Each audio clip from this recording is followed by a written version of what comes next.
세상에는 엄청난 시험과 유혹이 존재하고 있습니다. 그래서 우리 그리스도인들도 유혹에 넘어가지 않고 날마다 되풀이되어지는 실패를 최소화하기 위해서 기도도 하고 노력도 할 것입니다. 하나님의 백성이라면 누구나 더 정결하고 깨끗한 삶을 살아가기를 원할 것입니다. 그런데 문제는 우리의 원함과는 상관없이 우리 안에 있는 죄된 욕망은 얼마나 강력하게 일어나는지, 그것이 내 뜻과 내 의지대로 되지 않을 때가 많이 있다는 것입니다. 그래서 신앙생활이 어려운 것이죠. 그런데 우리만 그런 것이 아니라는 거죠. 심지어 바울조차도 로마서 7장에 보니까 내가 행하는 것을 잘 알지 못한다라고 말했습니다. 내가 원하지 않고 도리어 미워하는 것을 행하고 자신이 원치 않는 것을 행하여 죄의 법에 사로잡혀 간다라고 고백한 것을 볼 수가 있습니다. 스코틀랜드의 종교개혁자 존 낙스는 이런 고백을 합니다. 많은 전쟁을 치르고 난 지금 저는 저에게서 허영과 부패만 발견할 뿐입니다. 고요한 중에는 게으르고 문제가 생기면 조바심만 내다가 절망해서 스스로 포기하기에 바쁩니다. 교만과 야망이 한쪽에서 저를 공격해 오면 다른 쪽에서는 탐욕과 원한이 문제를 일으킵니다. 오 주님, 간단하게 말해서 저라는 사람은 육체의 욕정이 성령의 역사를 거의 제압해버리는 인물입니다. 그러니까 스코틀랜드와 자기를 바꾸게 해달라. 종교개혁을 하면서 자기가 죽음까지도 불사하면서 했던 이 하나님의 사람이 이런 고백을 한다는 것은 얼마나 유혹이 많고 강력한지를 우리들에게 보여주고 있는 것입니다. 그리고 우리들만 이런 시험에 노출되고 시달리는 것이 아니고 거룩한 신앙의 사람들도 이런 갈등과 어려움을 겪고 넘어지기도 했다는 것은 그만큼 인간에게 닥치는 육체의 욕정을 극복하기가 어렵다는 것을 의미해주고 있는 것입니다. 우리가 세상을 살아가면서 수많은 죄와 유혹 가운데 시달릴 때에 하나님께서는 우리들을 항상 숨기시거나 가려주지 않는 것 같습니다. 그래서 우리들은 다양한 시험들과 직면하고 싸우면서 인생을 살아가게 되는 것입니다. 물론 하나님께서 우리들을 궁극적으로 보호하시고 인도하시지만 때때로 죄를 지을 만한 환경 가운데 내버려 두시고 우리 스스로가 선택하고 나아가게 하신다는 거죠. 그래서 우리들이 유혹에 넘어지게 될 때는 하나님께 아쉬움을 토로하게 됩니다. 하나님이 이런 환경만 주시지 않았어도 내가 절대로 넘어지지 않았을 텐데, 여러분 그렇지 않겠어요? 술에 중독된 사람이 끊어보려고 안간힘을 씁니다. 그런데 술 중독에서 벗어난다는 것이 결코 쉬운 일이 아니거든요. 그래서 며칠을 그래도 먹지 않고 잘 버텼는데 길에서 우연히 과거에 함께했던 술 친구를 또 만나게 됩니다. 그러면 유혹을 이기기가 어려울 수밖에 없다는 거죠. 하나님, 왜 오늘 저쪽 길로 가려고 했는데 이쪽 길로 가게 하셔가지고 저 친구를 만나게 하셨나요? 이럴 수 있다는 거죠. 결혼 생활을 힘들게 하고 그래도 신앙 안에서 잘 이겨보려고 하는데 옛날 연인을 만난 거죠. 잘못된 결혼 생활로 자신이 상당히 불행해졌다고 여기고 나에게 위로해 주는 사람도 없고 나를 공감해 주는 사람도 없다고 생각을 했는데 과거의 그 연인을 만나게 되고 그 사람이 옛날 감정으로 다가온다면 여러분은 흔들리겠어요? 안 흔들리겠어요? 하나님, 왜 이럴 때 제 마음이 흔들리게 저 사람을 만나게 하셨나요? 여러분, 우리가 신앙생활을 어느 정도 했다면 웬만한 시험에도 우리가 흔들리지 않고 넘어지지 않아야 되는데 우리는 그렇지 않다는 거죠. 왜 하나님께서 나를 욕망과 정욕에 사로잡힌 존재로 만드셨을까? 이것으로 인해서 우리가 고민하게 될 때가 많이 있다는 거죠. 하나님이 정말로 나를 사랑하신다면 이런 유혹이나 시험이나 혹은 자극이 없는 환경 가운데 있게 하시지 왜 꼭 나를 넘어지기 쉬운 환경 속에 있게 하시는 것일까? 우리가 자칫하면 계속적으로 찾아오는 유혹과 시련에 대해서 마치 하나님이 뒤에서 조종하는 것처럼 여기고 이것을 하나님의 책임으로 떠넘길 수가 있다는 것입니다. 우리가 야고보서를 통해서 본 대로 여러 가지 시험 속에서 하나님은 우리들에게 인내를 주시고 우리를 연단시키셔서 더 성숙한 사람으로 만들어 가신다는 거죠. 그래서 하나님이 모든 주권을 가지고 계시기 때문에 우리들은 시험을 만날 때에 이 모든 시험을 하나님이 주신다라고 여길 수 있다는 거죠. 과연 시험은 어디서 오는 것일까요? 여기에 대해서 성경은 이렇게 말씀하고 있는데요. 야고보서 1장 13절이에요. 사람이 시험을 받을 때에 내가 하나님께 시험을 받는다 하지 말지니 하나님은 악에게 시험을 받지 아니하시고 친히 아무도 시험하지 아니하시느니라. 사람이 시험 받을 때에 내가 하나님으로부터 시험을 받는다라고 여기지 말라고 말하고 있는 거죠. 그런데 여러분, 우리들은 종종 어려운 일들을 만나게 될 때마다 하나님이 시험하시는 것으로 여길 때가 있다는 거죠. 사고가 나고 재정적인 큰 손실이 오고 부도가 터지고 자녀가 사고치고 그러면 다 하나님이 나를 시험하는 거야, 이렇게 생각을 한다는 것이죠. 사실 여러분, 고난 가운데 있으면요, 그때는 기도조차도 잘 안 되는 거예요. 어디서 이런 시험이 찾아왔는지 우리들은 원인도 발견하지 못하게 될 때가 많이 있다는 거죠. 그래서 우리들은 어려움을 당할 때에 사람들에게 비난의 화살을 돌리게 될 때가 많이 있어요. 내 스스로가 자책을 하면서 깊이 자책하기도 했지만, 그때 당신만 좀 나를 도와줬다면, 당신이 나를 떠나지 않았다면, 나를 좀 말리기만 했다면 이런 때 넘어가지 않았을 텐데, 이런 환경들을 탓하면서 다른 사람들에게 우리가 비난의 화살을 돌리게 될 때가 있다는 거죠. 그런데 그것이 거기서 끝나는 것이 아니고 더 나아가서는 하나님을 원망하게 된다는 거죠. 우리는 실패를 하게 되면 온갖 변명과 이유를 대지만 결국은 하나님께 책임과 구실을 돌리게 된다는 거죠. 하나님이 왜 나를 이런 시험에 들게 하셨는가? 거기에 대해서 야고보 사도는 시험을 받을 때에 내가 하나님으로부터 시험을 받는다고 여기지 말아라. 여러분, 여기서 말하는 시험에는 여러 가지 종류가 있는데요, 악한 충동을 말하는 거예요.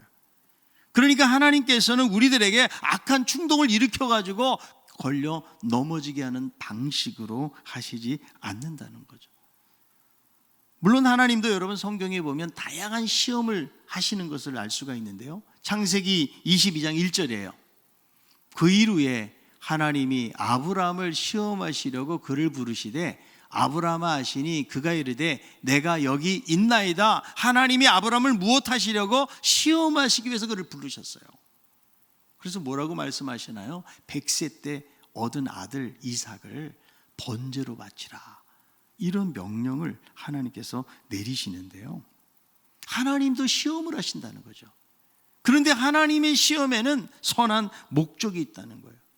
우리를 연단시키고 우리를 성숙시키시기 위해서 선한 목적을 가지고 시험하는 거죠. 그런데 마귀는요, 우리를 파괴시키고 타락시키기 위해서 이런 시험을 하고 있다는 거죠. 하나님은 아무런 시험도 안 하신다고 그랬는데 이 말은 무엇을 말하는 거예요? 악으로 유혹을 하거나 실족하게 만들고 걸려 넘어지게 하시는 일을 하시지 않는다는 거죠. 우리는 시험이 올 때 이것이 하나님으로부터 왔는지 혹은 마귀에게서 왔는지 그것을 구분을 잘 못할 때도 많이 있죠. 하나님은 우리를 사랑하시기 때문에 우리에게 유익을 주시기 위해서 하나님께서는 시험을 하신다. 결과적으로 우리를 성장시키고 유익하게 하도록 하기 위해서 하나님이 우리에게 시험을 하신다는 거예요. 여러분, 이희돈 장로님이라고요, 세계무역센터 수석 부총재로 계셨던 분인데, 이분이 최근에 갑작스럽게 암으로 세상을 떠나셨어요. 이분이 간증을 많이 하시는데 9.11 테러 당일에 이제 그때는 전 세계의 그 이사회로 모이는 그날이라고 그래요. 그래서 그 시간에 맞춰서 가야 되는데 공항에서 딱 내렸는데 너무 복통이 찾아온 거예요. 그래서 화장실을 가가지고 20분을 지체하는 동안에 결국 시간을 지키지 못하고 차에서 이제 그 건물로 가는 동안에 전화를 해가지고 결국 연기를 한 거예요. 근데 그때 9.11 테러가 일어나면서 사고 나기 5분 전에 사람들이 다 빠져나왔다는 거예요. 정확하게 그 건물에 자기가 있는 사무실 쪽으로 비행기가 들이닥쳐가지고 만약에 제 시간에 갔으면은 다 죽었다는 거예요. 그래서 자기가 막 복통이 나가지고 시간이 지체될 때는 하나님을 원망했다는 거예요. 하나님 왜 지금 자기 커리어에 얼마나 큰 문제가 생기겠어요. 전 세계 이사회가 모여가지고 하고 자기가 수석 부총재인데 그 시간에 가야 되는데 가지 못해가지고 할 때는 하나님 제가 기도로 많이 준비를 했는데 왜 나에게 이런 일이 닥치게 되는 것입니까? 라고 원망을 많이 했지만 하나님께서 그 9.11 테러 가운데서 수많은 생명을 구해 주시기 위해서 하나님이 그런 아픔을 주었다는 거죠. 그러니까 그 당시에는 그것이 어떤 것인지는 잘 모르고 하나님에게도 원망을 했지만 그것이 결과적으로 봤을 때는 하나님께서는 그 생명을 살리시기 위해서 그런 시험을 하셨다는 거죠. 그러니까 여러분 하나님은요 우리를 테스트하시는 거예요. 뭐 하기 위해서? 더 유익하게 만들기 위해서. 출애굽기 15장 25절에요. 모세가 여호와께 부르짖었더니 여호와께서 그에게 한 나무를 가리키시니 그가 불에 던지니 물이 달게 되었더라. 거기서 여호와께서 그들을 위하여 법도와 율례를 정하시고 그들을 시험하실세. 그러니까 하나님께서는 이스라엘 백성들을 가나안 땅으로 곧바로 인도하지 않으시는 거죠. 법도와 율례를 정하셔가지고 그들을 시험하셨다. 왜 이스라엘 백성들을 광야에서 시험하신 것일까요? 그들은 400년 동안에 노예로 살면서 노예 근성으로 가득 차 있는 거죠.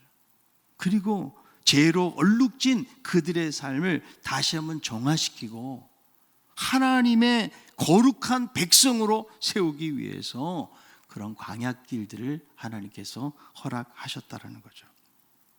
자, 그런데 우리들은 이 시험을 당할 때 포기하지 않고 잘 견뎌야 되는데 하나님 때문에 잘못되었고 실패했다고 자기 자신을 변명하거나 합리화시킬 때가 많이 있다는 거죠. 그러면 자기 책임이 없어지는 거예요.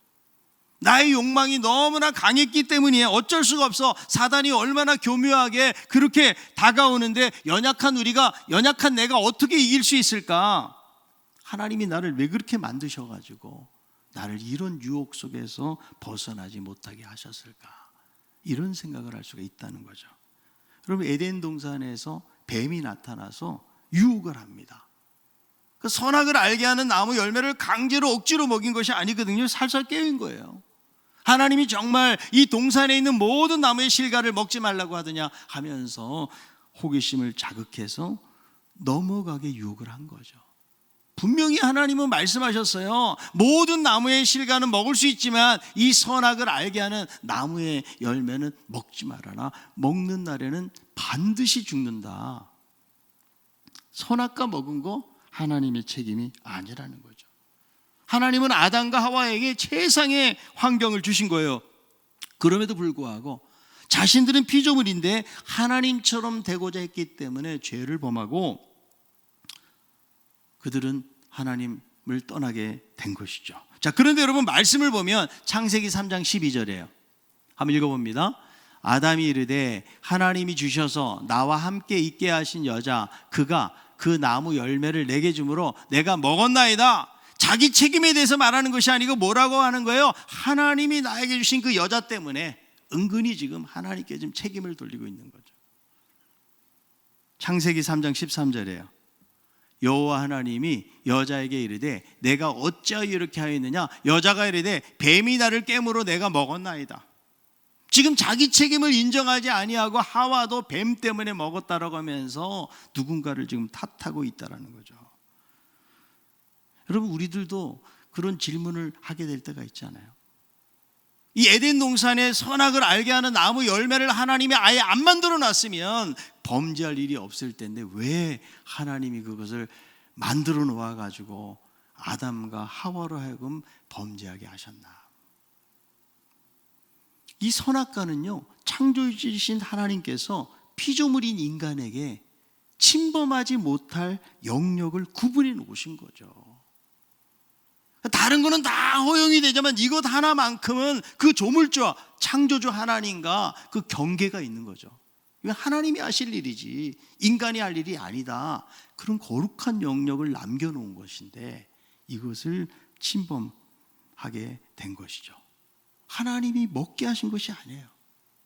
하나님은 시험을 통해서 유혹한 것이 아니라는 거죠. 하나님의 명령이 있었음에도 불구하고 이것은 아담과 하와의 잘못된 선택이고 책임인 것이다. 그런데도 이들은 자기의 책임으로 돌린 것이 아니고 은근히 하나님께 책임을 돌리고 있다는 거예요. 여러분, 하나님은 우리를 시험하는 분이 아니세요. 악을 조성하거나 인간을 유혹해서 넘어뜨리는 분이 아니라는 것이죠. 그런데 인간은 자신의 책임을 회피하거나 하나님께 돌리려고 하는 악한 본성이 있는 거예요. 자, 여기에 대해서 야고보 사도는 원인이 어디 있는지를 말씀해 주고 있는데요. 야고보 1장 14절에 있는 말씀입니다. 읽어보겠습니다.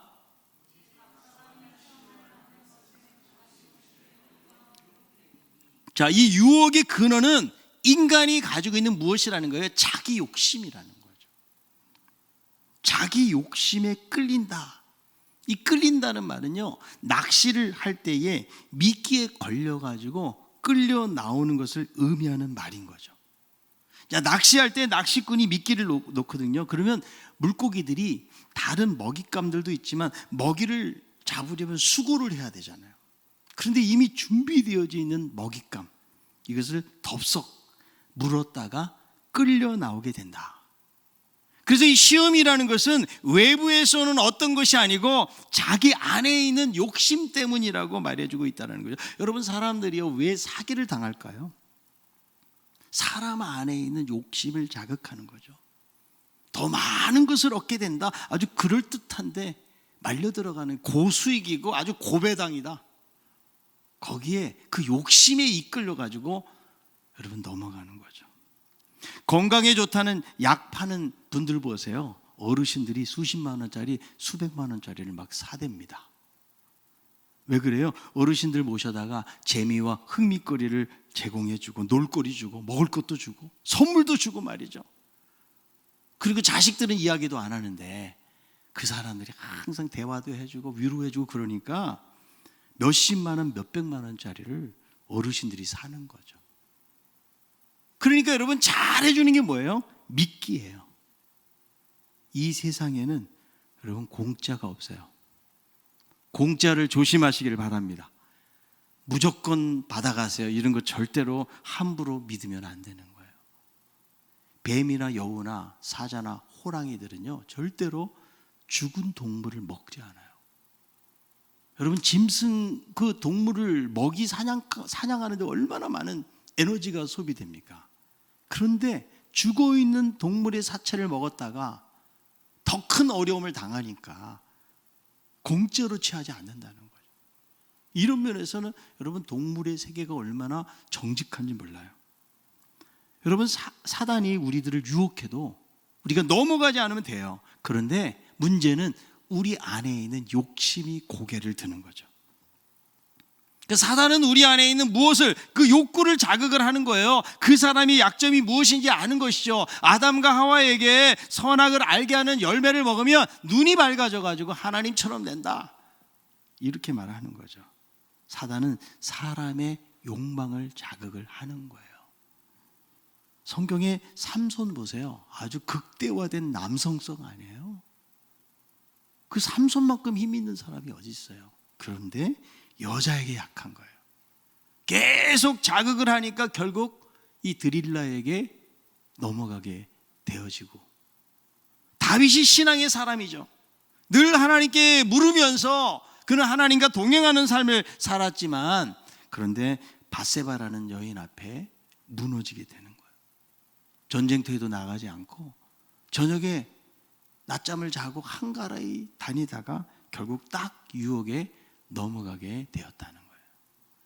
모든 남자의 참을 수 없는 유혹이라는 그런 책이 있는데 우리 남성들은 꼭 읽어보시면 좋겠어요. 모든 남자의 참을 수 없는 유혹. 거기에 보면 늑대와 곰은 모기보다 더 위험하지만 우리는 주로 모기 때문에 괴로워한다는 거예요. 그래서 명예나 지위에 대한 유혹보다도 남성들에겐 더 은밀하고 유혹적인, 아주 성적인 유혹에 대해서 다루고 있는데, 세상의 모든 남자들은 하루에도 수십 번씩 외부의 자극에 의한 성적 상상이라는 은밀한 죄에 빠져들게 되어진다. 그래서 남성들은요, 이 성적인 유혹을 벗어내기가 어렵다는 거예요. 왜 그럴까요? 특별히 사람에게는 누구에게나 성욕이라는 게 있거든요. 배가 고픈 사람이 자기의 배를 채우려고 하는 것처럼 이 성적인 욕구라는 것도 채워지지 않으면 채우려고 하는 욕망이 존재하고 있다는 거죠. 여러분, 사람들에게는 다 욕구가 있어요. 이 욕구 자체가 나쁜 것은 아닌 것이죠. 식욕, 먹고 싶은 욕구, 성욕이 있어요. 인정받고 싶고 어디엔가 소속되고 싶고 사랑받고 싶고 친밀하게 함께 관계하고 싶은 그런 욕구들이 우리 가운데 전부 다 있거든요. 이 욕구는 너무나 당연한 거죠. 문제는 사단은 그 욕망을 이용한다. 그래서 거짓된 보상을 약속하고 좋아질 것이라고 주입을 하는 것이죠. 사단은 누구보다도 우리를 잘 알고 있어요. 우리가 무엇이 부족한지, 무엇에 결핍되어 있는지, 무엇 때문에 그렇게 갈망하고 있는지, 그래서 맞춤 전략을 짜고 찾아오는 거죠. 우리의 가장 연약한 부분들을 건드린다는 거예요. 여러분, 사단이 저를 술로 유혹을 하면 제가 넘어가겠어요? 제가 수십 년 동안 술을 안 먹고 살았는데, 저는 마트에 가서 아무리 맥주를 봐도 아무 감흥이 없어요. 여름에 지나가다 치킨집 앞에서 막 술 마시고 그래도 거기 한 번도 유혹을 당해본 적이 없거든요. 저는 술로 사단이 저를 시험하지 않아요. 여러분, 담배로 저를 시험할 것 같습니까? 저는 군대 생활할 때 제 가방에는 담배가 수십 갑이 있었어요. 왜 그런지 아세요? 제가 담배 나눠주는 일을 했거든요. 군대에서 소무병 하다 보니까 월급도 나눠주고 담배도 나눠주고 뭐 휴가도 책정해주고 뭐 이런 일을 하다 보니까 항상 제 가방에는 사람들에게 담배를 나눠주게 담배 수십 갑이 있었다니까요. 그런데 전혀 저에게는 유혹이 없는 거예요. 그런데 돈의 유혹에 빠지고 큰 교회 개인의 야망, 그런 명예의 유혹에 빠지게 되어지고 혹은 성적인 그런 유혹에도 빠지게 될 때가 있다는 거죠. 이것이 가장 이기기가 어렵다는 거죠. 그래서 사단은 우리의 어디를 건드리면 넘어질 것을 알고 있기 때문에 우리 안에 있는 욕심을 자극해가지고 스스로 빠지게 만들고 있다는 거예요. 세계적인 전도자였던 빌리 그리함 목사님, 워낙 영향력이 있고 유명하니까 많은 사람들이 자기에게 다가왔대요. 자기가 사역을 하면서 세 가지의 가장 큰 유혹이 있었다고 그래요. 첫 번째는 상원의원에 출마해달라는 유혹이 있었고, 두 번째로는 공화당의 부통령으로 출마해달라는 유혹, 세 번째로는 플로리다 주에 있는 갑부가 세계 제일의 기독교 대학을 세워달라는 유혹이 있었다는 거죠. 그런데 이 사람들이 다 다가올 때 이 모든 것들이 하나님을 위한 일이라고 오면서 유혹을 했지만 자신은 전도자임을 고백하고 계속해서 복음 전하는 일을 하면서 자신의 일생을 마쳤던 것을 볼 수가 있는데요. 사단은 다각도로 우리들을 유혹한다는 거죠. 욕심이라는 말은요, 선이나 악을 갈망하는 것을 말하는데, 욕심은 선한 갈망도 있고 악한 갈망도 있는 거예요. 사단은 자연스럽게 선한 욕망을 부추기면서 그것에서 더 갖도록 그렇게 유혹을 하고 있다는 거죠. 여러분, 예수님이 시험 받으셨잖아요. 근데 첫 번째 시험이 뭐예요? 40일 동안 굶주린 예수님에게 이 돌들로 하여금 떡덩이가 되게 하라. 사람이 배고프고 참는 것이 얼마나 힘든지 몰라요. 40일 동안 굶었으니까. 예수님이 하나님의 아들이지만 예수님이 똑같이 배고프고 피곤하고 우리가 겪는 거 다 겪으셨거든요. 가장 예수님에게 필요한 것을 가지고 다가오는 모습을 볼 수가 있는 것이죠. 자기 욕심에 눈이 멀면 그 다음에는 이성이 마비가 되는 거예요. 간디가 그런 말을 했어요. 이 세상에는 사람이 필요한 것만큼의 충분한 것이 많다. 그러나 욕심을 채울 수 있을 만큼은 없다. 만약에 욕심의 기준을 두고 살아간다면 인간은 영원히 불행해진다라는 그런 말을 했습니다. 야고보 사도는 세상의 시험과 유혹이 어디서 온다고 말합니까? 자기 욕심에 끌려서 미혹되는 것이라고 말하고 있어요. 자, 그런데 이 욕심의 상태는 그것으로 끝나는 것이 아니고 또 다른 열매를 가져온다. 자, 야고보서 1장 15절이에요. 욕심이 잉태한 즉 죄를 낳고 죄가 장성한 즉 사망을 낳느니라. 욕심의 결과가 뭐라는 거예요? 결국은 사망이 되어진다.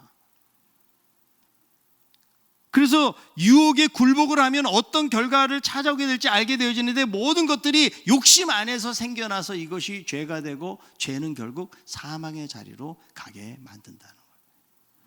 그리스도를 본받아 저자였던 토마스 아켄퍼스가 이 부분을 이렇게 설명을 합니다. 처음에는 단지 마음에서 생각만 하다가 점차 머릿속에서 생생하게 그려보게 되고 마침내 더 참을 수 없을 만큼 상상이 무르익으면 결국 행동으로 구체화되어서 영원한 파멸을 맞이하게 된다. 욕심을 가지면 그것으로 끝나는 것이 아니고 거기서 죄가 잉태가 되고 그 죄는 결국 사망을 낳게 된다는 것이죠. 여러분이 코로나도 하나님이 우리를 골탕 먹이거나 벌하시려고 했다라기보다는 인간의 탐욕이 그것을 불러왔다는 거예요. 제레미 라프킨이라는 사람 2000년도까지 이 인간들이 전 지구의 77%를 차지하고 살았대요. 그러니까 남극이나 막 북극 같은 이런 데를 빼면 거의 인간들이 다 차지하다 보니까 동물들이 살 곳이 없는 거예요. 그래서 동물들의 안에 있는 그 바이러스들이 어디로 들어가는 거예요? 인간 속으로 들어가가지고 결국 이 코로나 사태가 터지게 되었다. 인간의 욕심 때문에 이런 것이 찾아오게 되었다는 거죠. 여러분, 주님이 간음에 대해서 이렇게 말씀하십니다. 마태복음 5장 27절 28절이에요.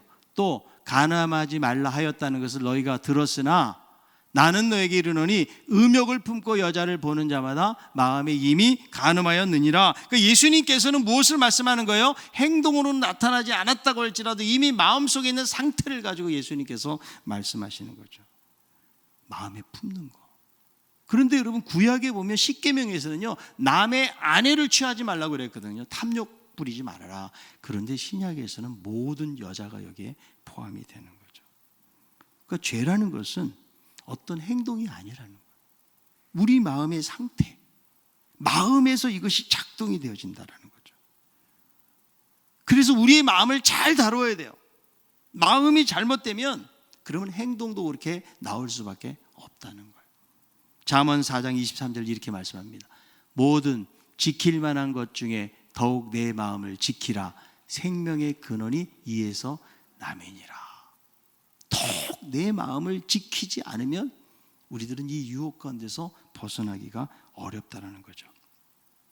우리가 죄를 짓는다고 해서 욕심을 품었다고 해서 당장 우리가 죽지 않아요. 그러나 결과는 사망이 된다. 저는 그런 생각을 해봐요. 우리가 죄를 짓는 이유는 우리가 연약해서 죄를 짓기도 하지만 사실은 결과에 대한 두려움이 없기 때문에 그런 거죠. 여러분, 도박하는 사람 손 잘라버린다고 그러면 도박하겠어요? 성추행하는 사람 그냥 눈 뽑아버린다고 그러면 하겠습니까? 여러분, 오늘 제가 상당히 과격한 말을 쓰는 것 같지만 이미 예수님이 하신 말씀이에요. 너희들이 범죄하면 차라리 손 잘라버리고 눈 뽑아버리고 다리 잘라버리라. 차라리 연약한 상태로 영생의 자리에 들어가기 더 낫다라고 말할 정도로 죄에 대해서 엄중하게 예수님께서 그렇게 말씀을 하셨다는 거죠. 우리가 죄를 짓는 이유는 뭐냐면 우리의 육신이 연약한 것뿐이 아니라는 거예요. 어쩌면 하나님에 대한 두려움이 없는 거죠, 우리에게. 그렇지 않아요? 여러분, 싱가포르 벌금의 나라죠. 껌을 뱉거나 씹거나 뱉으면 감옥에는 안 가요. 그런데 500불 벌금을 내야 돼요. 화장실 사용 후에 물 안 내리면 150불 내야 돼요. 옷 벗고 공공장소 돌아다니면 2000불 내야 되고요. 그리고 침 뱉고 담배 피우면 1000불. 관광객도 예외가 아닙니다. 그래서 이 나라에 가면은요, 가이드들이 먼저 이것부터 말해주기 때문에 거기 가서는 뭐 침도 안 뱉고 껌도 안 씹고 뭐 햄버거 함부로 여기저기서 먹지 않고 이런 것들을 잘 지켜. 그러다 보니까 거리에서 흥청망청하는 그런 사람들을 볼 수가 없어요. 왜 그럴까요? 거기에 대해서 벌금이 부과가 되니까 조심하고 어기는 사람이 없는 것이죠. 우리들도 죄를 짓는 이유가 무엇일까요? 죄에 대한 결과를 잘 생각하지 못한다는 거예요. 죄를 짓게 되었을 때에 참혹한 결과가 우리에게 찾아온다는 사실, 이것을 생각하지 못하는 거죠. 그런 사람들이 왜 외도를 할까요? 자기 아내가 있는데 내가 저 여자하고 살면은 평생 행복할 것 같다라는 그런 착각이 그 사람에게 있는 거죠. 그런데 그 결과로 인해서 가정이 깨어져요. 관계가 깨어집니다. 그동안의 평판이 다 날아가요.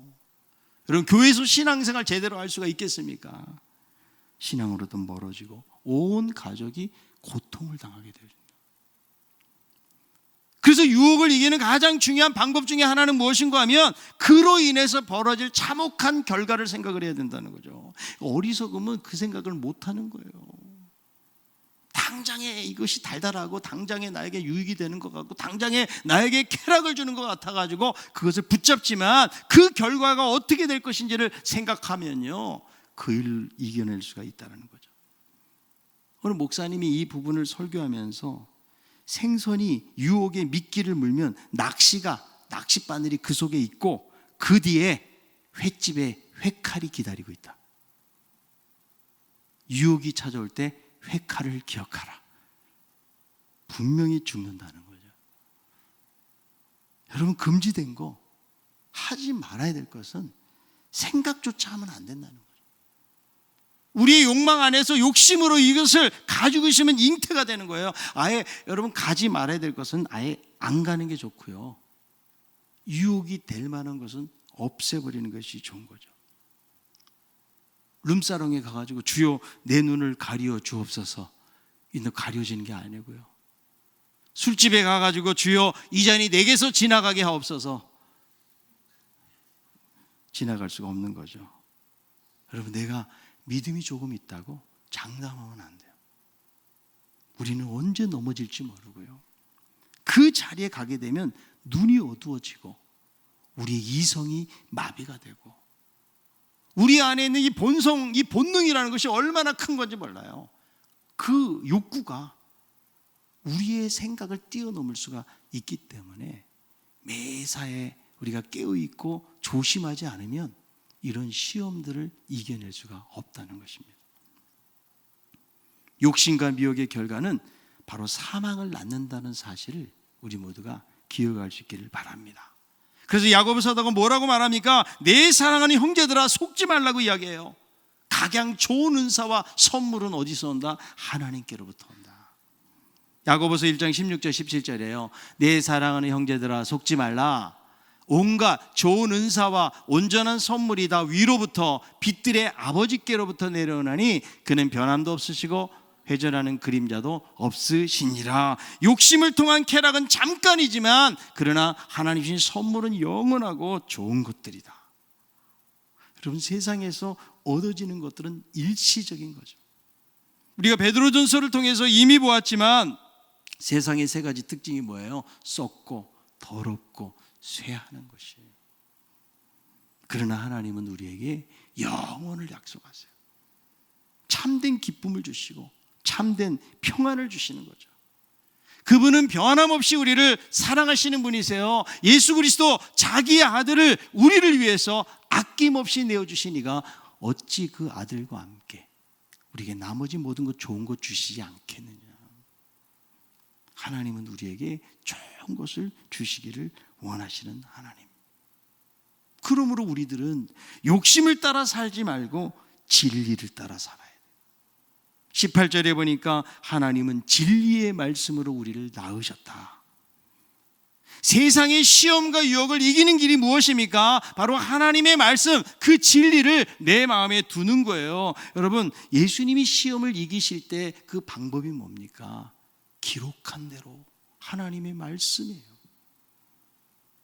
하나님의 전신갑주 속에서 나머지는 다 호신용 방어용이지만 공격용은 하나요. 하나님의 말씀, 성령의 검, 하나님의 말씀을 가지라.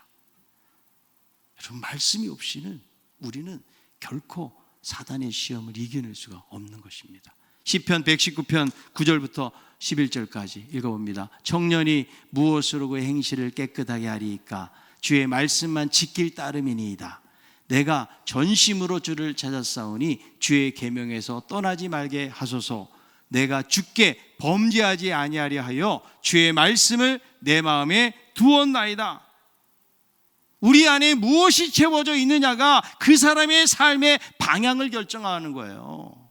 그 사람의 삶의 수준을 결정하는 거죠. 하나님의 말씀이 우리 안에 채워질 때에 하나님의 말씀이 역사하고 내 삶을 지배하게 되는 거죠. 골로새서 3장 16절에 그리스도의 말씀이 너희 속에 풍성히 거하여, 그리고는 성령 충만한 에베소 5장에서 말씀하는 그 내용들이 동일하게 나오는 것을 볼 수가 있거든요. 여러분, 우리는 엄청난 육체의 정욕들과 싸우면서 살아야 되는데 이 시험을 이기는 방법을 성경은 무엇이라고 말합니까? 그리스도의 말씀이 풍성하게 거하게 하는 거예요. 히브리서 2장 18절에 보니까 그가 시험을 받아 고난을 당하셨은즉 시험 받는 자들을 능히 도우실 수 있느니라. 우리가 시험을 당할 때에 시험을 이기는 방법은 바로 예수 그리스도를 의지하는 길이에요. 그분이 우리의 대장 되시기 때문에, 우리의 진정한 힘이고 도움이 되시기 때문에 그분을 의지할 때 어떤 시험도 이기게 되어지는 거죠. 사단의 강교한 유혹이 온다고 할지라도 여러분, 예수 그리스도를 의지하고 하나님의 말씀을 의지할 수 있기를 바랍니다. 날마다 우리가 기도해야 될 것이 무엇입니까? 성령의 충만함을 구해야 돼요. 하나님이 나를 지배하시도록, 나를 다스리도록. 마치 술 취한 사람이 술에 의해서 지배를 당하는 것처럼 우리는 새술에 취한 사람들, 하나님의 말씀으로 충만하고 하나님으로 충만하고 성령으로 충만한 삶을 살게 될 때에 여러 가지 시험을 우리들은 넉넉히 이기게 될 줄로 믿습니다. 사단은 우리를 유혹해서 우리를 넘어뜨리려고 하지만 하나님은 온갖 좋은 것과 선물을 우리에게 주신다고 약속하고 있는 것입니다. 여러분, 좋은 것 주시는 하나님을 바라볼 수 있기를 바랍니다.